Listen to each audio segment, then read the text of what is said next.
Hi అండి. మన పిల్లలు టాంట్రమ్స్ చేయడం అనేది చాలా సహజం. కానీ వాటిని ఎలా హ్యాండిల్ చేయాలన్నదే అసలైన మ్యాటర్ అవుతుంది.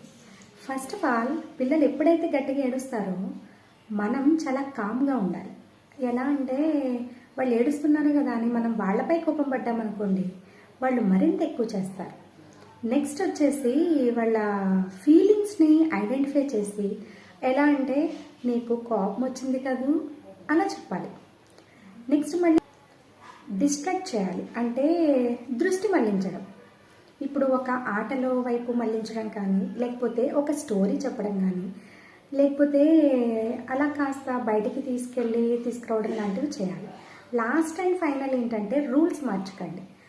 ఎలా అంటే కన్సిస్టెన్సీగా ఉన్నారనుకోండి, వాళ్ళకు కూడా అది అలవాటు అవుతుంది. మనం ఎప్పుడైతే పేషెన్సీతో ప్రేమగా వాళ్ళని హ్యాండిల్ చేస్తామో కన్ఫామ్గా వాళ్ళ టాంట్రమ్స్ అనేవి ఫుల్ స్టాప్ పెట్టేయచ్చు.